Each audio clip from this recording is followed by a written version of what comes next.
13 फरवरी 2022 को शिल्पा शर्मा बहुत ही खुश थी। उसने कई दिन पहले से ही शादी में जाने की तैयारी कर रखी थी। जैसे जैसे 16 तारीख नजदीक आ रही थी, उसकी खुशी बढ़ती जा रही थी। कारण था कि उसे बहुत दिनों बाद काशीपुर जाने का मौका मिल रहा था। काशीपुर में उसके पति अशोक पंडित के ममेरे भाई मनोज शर्मा की शादी थी। इससे पहले वह काफी दिनों तक काशीपुर में रही थी, इसी कारण उसका वहां जाने का मन था। 14 फरवरी को सुबह ही अशोक ने शिल्पा से कहा, शिल्पा, तुम जल्दी से घर का काम निपटाने के बाद तैयार हो जाना, हमें काशीपुर के लिए जल्दी निकलना है। मामाजी ने हमें किसी काम के लिए जल्दी ही बुलाया है। जो शिल्पा कई दिनों से काशीपुर जाने के लिए बेताब थी, पति की बात सुनते ही अचानक उसका चेहरा लटक गया। शिल्पा का लटका चेहरा देखते ही अशोक ने उससे सवाल किया, क्या हुआ? काशीपुर जाने के नाम पर तुम्हारा चेहरा क्यों लटक गया? अशोक का प्रश्न सुनते ही वह बौखला सी गई। उसकी समझ में कुछ नहीं आया कि वह उसके सवाल का क्या जवाब दे। फिर उसने पल भर में ही एक बहाना बनाया, देखो जी, बात यह है कि रात में अचानक मेरी तबीयत खराब हो गई, जिसके चलते मैं आज तो किसी भी हालत में नहीं जा सकती। शादी का घर है, वहाँ पर कई मेहमान होते हैं, ऐसे में मैं कैसे अपनी केयर कर पाऊंगी। अशोक को शिल्पा की बात समझने में तनिक भी देर नहीं लगी। वह समझ गया कि मासिक धर्म के चलते महिला को कितनी परेशानी उठानी पड़ती है। शिल्पा की परेशानी को देखकर अशोक समय से तैयार हुआ और उसे घर पर छोड़कर मम्मी पापा के साथ काशीपुर के लिए निकल गया।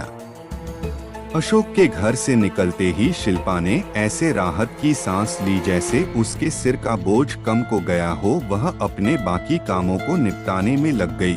अगले दिन दोपहर बाद अपने भाई विशाल को साथ लेकर वह काशीपुर पहुंच गई थी। काशीपुर पहुंचने के बाद शिल्पा बहुत खुश थी। वहां पर काफी मेहमान आए हुए थे। शादी का घर होने के कारण उसका वह दिन कैसे बीता, उसे कुछ पता ही नहीं चला। अगले दिन यानी 16 फरवरी 2022 की दोपहर के बाद बारात जाने की तैयारी होने लगी थी। शिल्पा भी पूरी तरह से तैयार हुई और तैयार होने के बाद ही उसने अपनी कई एंगल से सेल्फी ली। फिर उनमें से कुछ चुनिंदा फोटो सेलेक्ट करके अनामिका नामक सहेली के नंबर पर सेंड कर दी। फिर एक मैसेज भी लिख दिया, हाय अनामिका, कैसी लग रही हूँ मैं। फिर उसे सहेली की तरफ से पल भर में उत्तर भी मिल गया, यार तू है ही इतनी सुंदर, एकदम चकाचक लग रही है। इससे पहले वह आगे कुछ और चैटिंग कर पाती। बारात जाने की तैयारी पूरी हो चुकी थी। मनोज दूल्हा बनकर एक फूलों से सजी कार में सवार हुआ। वहीं मनोज के पापा बुद्धन अपनी अलग कार में सवार हुए थे। उसी कार में अशोक पंडित अपने फूफा के साथ किच्छा जाने के लिए सवार हुआ था। बारात काशीपुर से निकलकर समय से ऊधम सिंह नगर के कस्बा किच्छा में स्थित महाराजा अग्रसेन मैरिज हॉल पहुंच गई थी। सभी बारातियों ने मंडप में पहुंचते ही नाश्ता पानी भी कर लिया था। नाश्ता होते ही बारात चढ़नी शुरू हुई। अचानक लापता हो गया अशोक पंडित। बारात चढ़ने से पहले ही अशोक पंडित ने अपने कुछ साथियों के साथ शराब पी ली थी ताकि वह बारात में जमकर डांस कर सके। उसी दौरान रात के कोई 10:30 बजे एक युवक ने अशोक पंडित को इशारा किया। उसके इशारा करते ही अशोक पंडित बारात छोड़कर उसके साथ चला गया। वह युवक अशोक पंडित को अपनी बाइक पर बैठा कर ले गया था। वह युवक कौन था उसे कोई नहीं जानता था। बारात चढ़नी आरंभ हुई, लेकिन उसका कहीं भी अता पता नहीं था। तभी उसके छोटे भाई सुनील ने उसे खोजने की कोशिश की, लेकिन वह कहीं भी दिखाई नहीं दिया। सुनील ने यह बात अपने फूफा बुद्धन सिंह के सामने भी रखी, लेकिन बुद्धन सिंह पर पूरी बारात संभालने की जिम्मेदारी थी। इसी कारण वह बारात छोड़कर कहीं जाने की स्थिति में नहीं थे। बारात चढ़ने के बाद शादी की बाकी रस्में भी पूरी हो गईं, लेकिन अशोक नहीं दिखाई दिया। तब घर वालों ने सोचा कि शायद वह शराब के नशे में होने के कारण काशीपुर चला गया होगा। बृहस्पतिवार की सुबह बारात किच्छा से विदा होकर काशीपुर भी पहुंच गई। काशीपुर जाने के बाद पता चला कि अशोक पंडित रात घर भी नहीं पहुंचा था। इस जानकारी के मिलने पर घर परिवार वाले चिंतित हो गए। परिवार वालों के साथ साथ शादी में आए हुए मेहमान अशोक को लेकर परेशान हो उठे। आखिर अशोक रात से अचानक कहां गायब हो गया था। पति के अचानक गायब होने वाली बात से शिल्पा शर्मा तो पूरी तरह से टूट गई थी। उसका रो रो कर बुरा हाल था। शादी में आए सभी लोग उसे समझाने में लगे थे कि तू परेशान क्यों होती है, अशोक अपने तू किसी दोस्त के साथ चला गया होगा, वह घर वापस आ जाएगा। लेकिन शिल्पा किसी की बात मानने को तैयार न थी। उसी दिन सुबह के कोई 8 बजे थाना पुलभट्टा के थाना प्रभारी राजेश पांडे को सूचना मिली कि बरा के नजदीक सड़क किनारे खून से लथपथ एक व्यक्ति का शव पड़ा हुआ है। सूचना पाते ही थाना प्रभारी राजेश पांडे और सीओ ओम प्रकाश शर्मा घटनास्थल पर पहुंचे। शव बरा से लगभग 1.5 किलोमीटर दूर खटीमा हाईवे के किनारे पड़ा हुआ था। पुलिस ने घटनास्थल पर पहुंचते ही आसपास की जांच पड़ताल की। हत्यारों ने मृतक के सिर, गले और पेट पर चाकू से कई बार किए थे। मृतक की लाश पूरी तरह से खून से लथपथ थी, लेकिन घटनास्थल पर कहीं भी खून पड़े होने के कोई निशान नहीं दिखाई दे रहे थे, जिससे साफ जाहिर था कि युवक की किसी अन्य जगह पर हत्या कर उसे यहाँ पर लाकर डाला गया है। लाश के पास से ही एक बैग मिला था, जिसमें कुछ कपड़े और शराब की 3 बोतलें भी रखी हुई थीं। मृतक के पास से कोई मोबाइल भी नहीं मिला था। पुलिस ने वहां मौजूद लोगों से उसकी शिनाख्त करानी चाही तो सभी ने उसे पहचानने से साफ मना कर दिया। मृतक की शिनाख्त न होने के कारण पुलिस ने उसकी लाश मोर्चरी में रखवा दी। थाना पुलभट्टा क्षेत्र में एक लाश मिलने की बात धीरे धीरे क्षेत्र में फैल गई थी। यही बात किच्छा में पहुंची तो मनोज के ससुराल वाले लाश को देखने के लिए पहुंचे। मनोज के ससुराल के लोग अशोक को भली भांति जानते थे। मोर्चरी में रखी लाश को उन्होंने देखते ही पहचान लिया था। वह अशोक पंडित की ही लाश थी। मनोज के ससुरालियों ने यह खबर तुरंत ही बुद्धन सिंह को मोबाइल पर दी। अशोक पंडित की लाश मिलने की खबर सुनते ही बुद्धन सिंह के घर में मातम छा गया। घर में शादी की खुशियां गम में तब्दील हो चुकी थीं। यह खबर सुनते ही शिल्पा बेहोश हो गई। घर में मौजूद औरतों ने जैसे तैसे उसके चेहरे पर पानी के छींटे मारकर उसे होश में लाने की कोशिश की, लेकिन शिल्पा का बुरा हाल था। उसने रोटो कर सारा घर सिर पर उठा रखा था। उसकी हालत देखकर घर में आए तमाम मेहमानों के आंसू भी नहीं रुक पा रहे थे।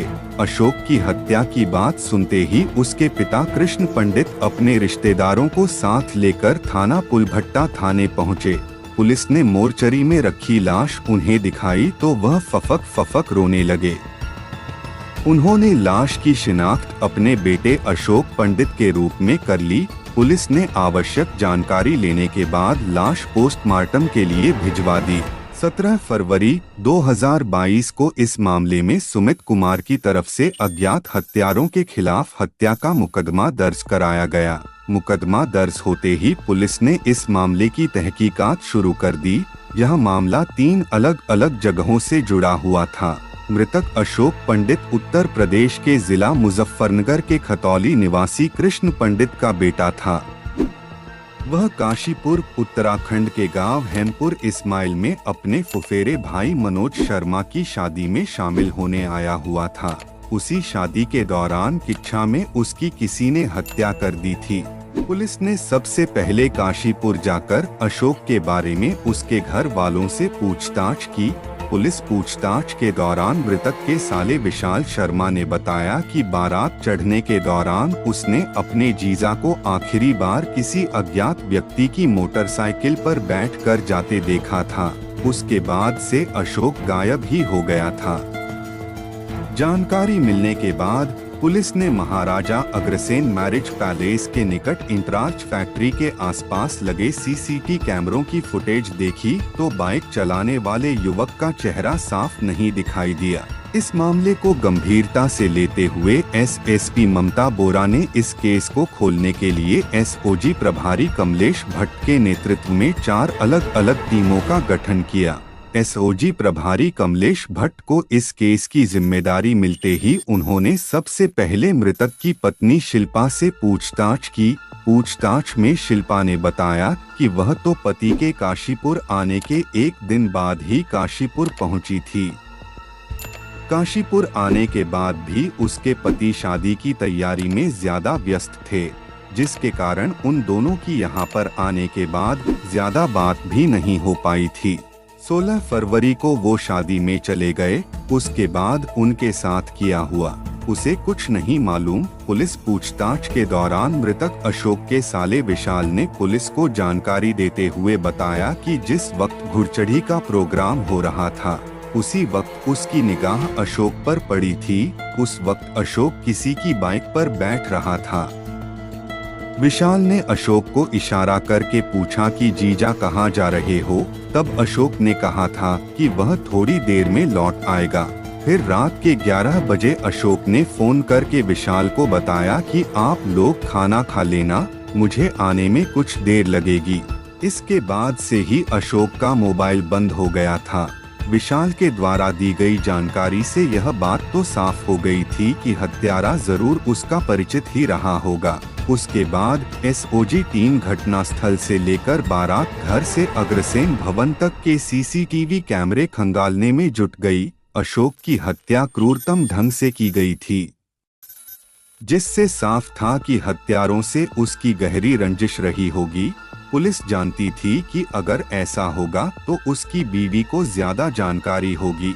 इसी कारण पुलिस ने उसकी पत्नी से हर एंगल को देखते हुए घंटों पूछताछ की। साथ ही शिल्पा के मोबाइल को भी चेक किया। पुलिस ने उसकी सभी फोन कॉलों का बारीकी से निरीक्षण किया। उसी चेकिंग के दौरान एसओजी टीम को उसके मोबाइल में एक संदिग्ध नंबर नजर आया।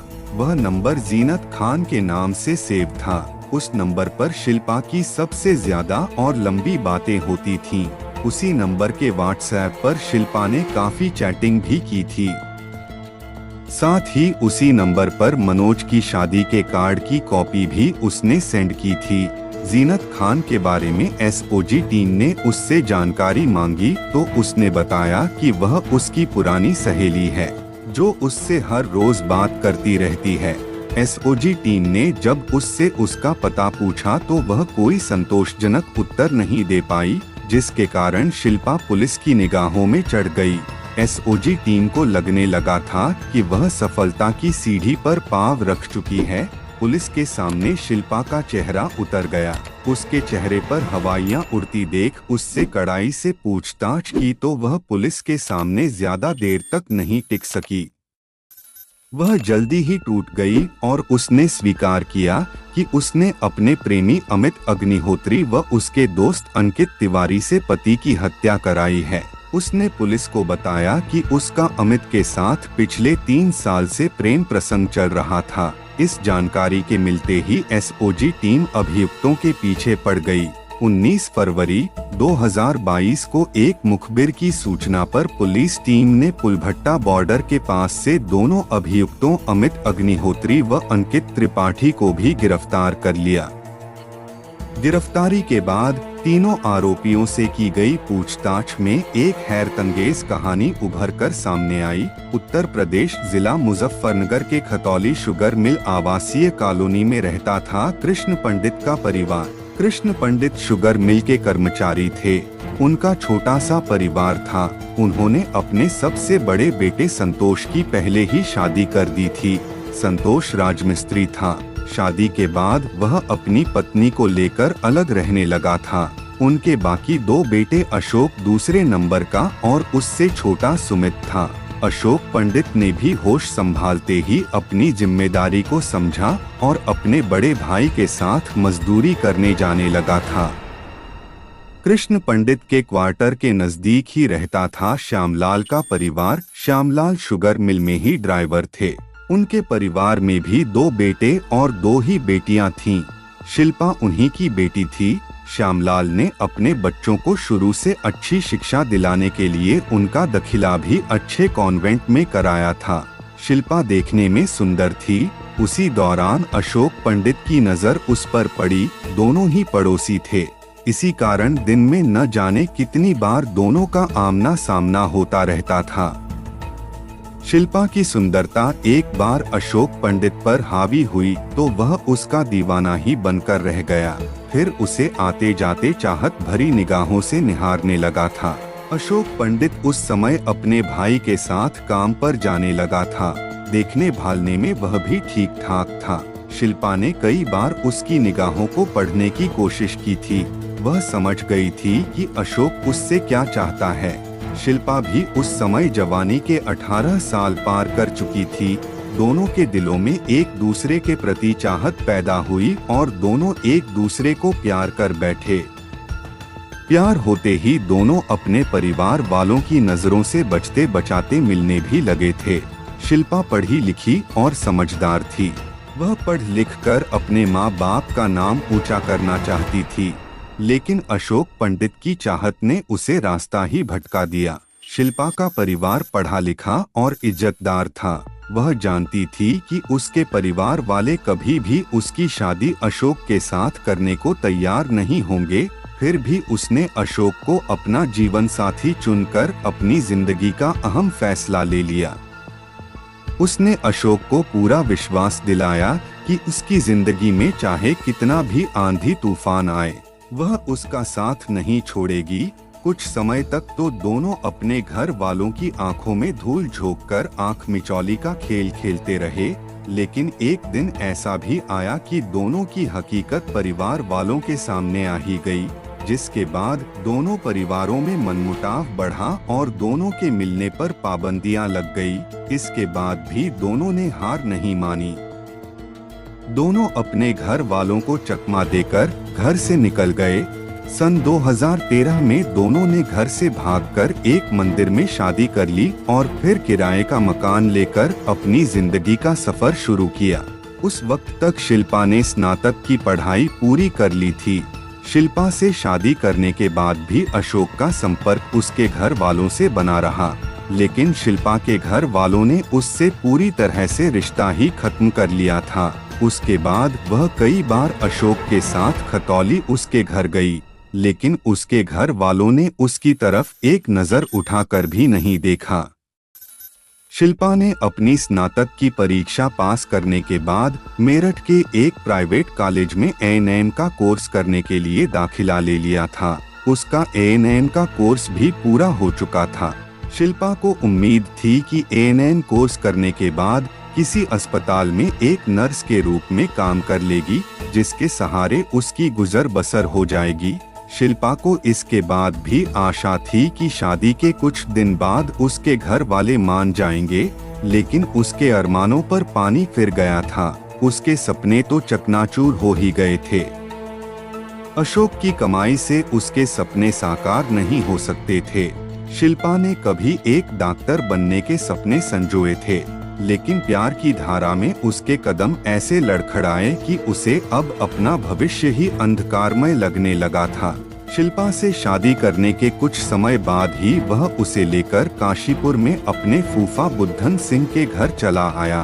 काशीपुर चले आने के बाद वह राजमिस्त्री का काम करने लगा था, जो अब शिल्पा को अखरने लगा था। अशोक काशीपुर में जिस मकान में किराए पर रहता था, उसी मकान में रहता था संजीव। बरेली निवासी अमित अपने चाचा के पास आता जाता रहता था। अमित पढ़ा लिखा था। वह रुद्रपुर में टाटा मोटर्स में नौकरी करता था। अब से लगभग 2 साल पहले किसी वजह से उसकी नौकरी छूट गई। उसके बाद वह महुआ खेड़ा स्थित सिडकुल की एक प्राइवेट कंपनी में काम करने लगा था। उसने जगतपुर गांव में कमरा भी ले लिया था। अमित जब कभी भी अपने चाचा के पास आता तो कई दिन रुककर ही जाता था। वहीं से वह ड्यूटी भी करता था। वहीं पर उसकी मुलाकात शिल्पा से हो गई। अशोक सुबह ही अपने काम पर चला जाता था। उसके बाद शिल्पा अकेली ही अपने कमरे पर रहती थी। अशोक पंडित और संजीव का कमरा आमने सामने था, जहां से शिल्पा अपने कमरे में काम करती, उठती बैठती साफ नजर आती थी। शिल्पा को सत्संवर कर रहना पसंद था। देखने भालने में तो वह सुंदर थी ही, उसकी सुंदरता को देखकर अमित का उस पर दिल आ गया। शिल्पा की खूबसूरती एक बार अमित के दिलो दिमाग पर चढ़ी तो वह उसका दीवाना ही हो गया। हालांकि वह जानता था कि शिल्पा शादीशुदा है, लेकिन वह किसी भी कीमत पर उसे अपने प्यार में फंसाना चाहता था। अमित ने शिल्पा की तरफ प्यार के डोरे डालने शुरू किए तो जल्दी ही वह उसके प्रेम पाश में फंस गई। दोनों के बीच प्यार का बीज अंकुरित होते ही प्रेम बेल बढ़ने लगी थी। एक दिन ऐसा भी आया कि दोनों के बीच अवैध संबंध भी स्थापित हो गए। उस वक्त तक शिल्पा एक बच्चे की मां बन चुकी थी, लेकिन उसकी कदकाठी ऐसी थी कि एक बच्चा हो जाने के बाद भी वह अभी कुंवारी ही दिखती थी। उसी दौरान 2019 में अशोक शिल्पा को काशीपुर में अकेला छोड़कर दुबई काम करने चला गया। अशोक के दुबई जाते ही शिल्पा और अमित के मिलने के सारे रास्ते खुल गए। अशोक दुबई में जाकर बीवी के सपने पूरे करने के लिए कड़ी मेहनत कर पैसे कमाने में जुट गया। वहीं शिल्पा पति के जाते ही बेवफा बनकर अमित के साथ रंगरलियां मनाने लगी थी। 2021 में लॉकडाउन लगने के कारण अशोक को दुबई से घर वापस आना पड़ा। दुबई से आने के बाद अशोक को लगा कि जैसे शिल्पा काफी बदल गई है, उसके व्यवहार में काफी अंतर आ गया है। वह न तो इस वक्त अशोक की तरफ पहले की तरह ध्यान देती थी और न ही उससे प्यार मोहब्बत की बात ही करती थी। हर समय वह फोन पर लगी रहती थी, जिसके कारण अशोक को उस पर शक होने लगा था। मोबाइल पर बात करने को लेकर कई बार अशोक और उसके बीच विवाद भी हुआ। अपनी सफाई में शिल्पा ने बताया कि उसकी जीनत खान नाम की सहेली है, जिसने उसके साथ ही ANM का कोर्स किया था। वह उसी से काम के सिलसिले में बात करती है। वह अपने को सही साबित करने के लिए उसका नंबर भी दिखा देती थी। अमित के साथ प्रेम प्रसंग चालू होते ही अमित ने उसे एक छोटा मोबाइल भी लाकर दे दिया था, जिस पर शिल्पा केवल उसी से बात करती थी, जिसको वह हर किसी से छिपा कर रखती थी। लेकिन एक दिन उसकी हकीकत अशोक के सामने आई तो घर में तूफान खड़ा हो गया, जिसके कारण अशोक शिल्पा को उसके मायके छोड़ आया। मायके जाने के बाद शिल्पा एक अस्पताल में सहायिका के रूप में काम करने लगी, जबकि अशोक काशीपुर से जाने के बाद हरियाणा के सोनीपत में काम करने लगा था। पति से पीछा छुड़ाना चाहती थी शिल्पा। दोनों के अलग अलग रहने के कारण शिल्पा का अमित से बात करने का रास्ता बिल्कुल ही साफ हो गया था। शिल्पा से कुछ दिन खफा रहने के बाद अशोक पंडित फिर से उससे मिलने खतौली जाने लगा था, लेकिन शिल्पा के दिल में उसके प्रति पहले जैसा प्यार नहीं था। वह उससे अनचाहे रूप से मिलती थी। अमित के साथ प्रेम प्रसंग शुरू होते ही अमित ने उससे शादी करने की इच्छा जाहिर की तो शिल्पा ने हामी तो भर ली थी, लेकिन अमित के साथ गृहस्थी बसाने के लिए उसे अशोक से पीछा छुड़ाना था।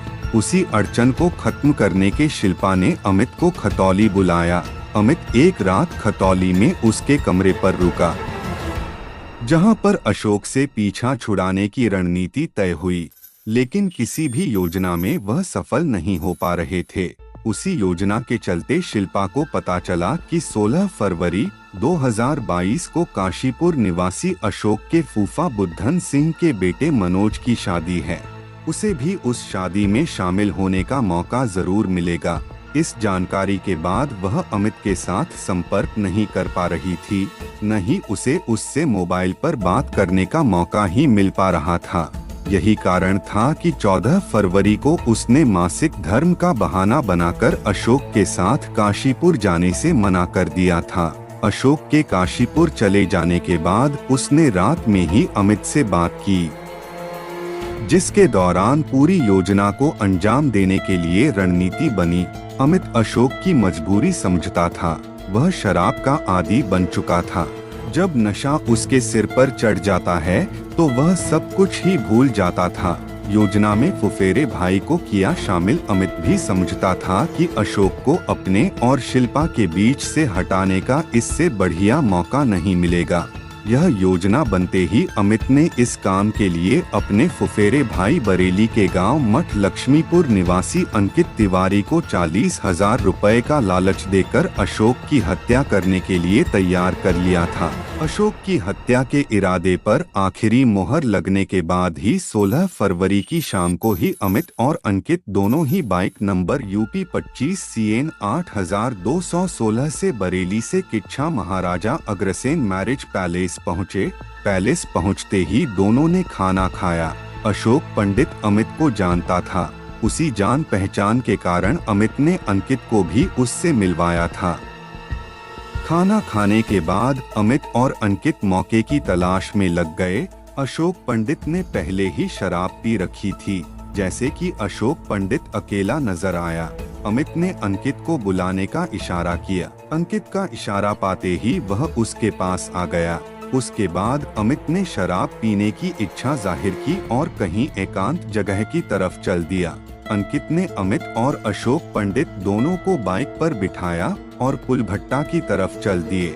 फिर एकांत जगह पर बाइक रोककर अंकित ने अपने साथ थैले में लाए हथौड़े से अशोक पंडित के सिर पर कई वार किए, जिसके बाद अशोक तुरंत ही बेहोश होकर नीचे गिर गया।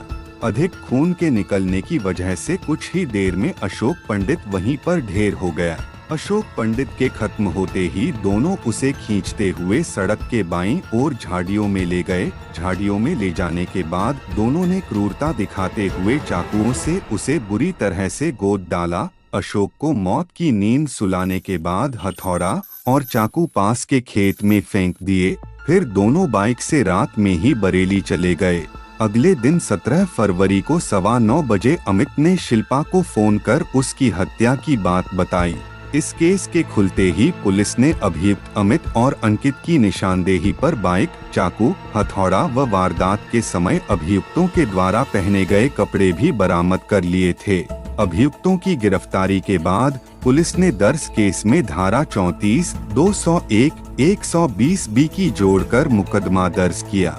पुलिस ने इस केस के तीनों आरोपियों शिल्पा शर्मा, अमित अग्निहोत्री व अंकित तिवारी को कोर्ट में पेश कर जेल भेज दिया था।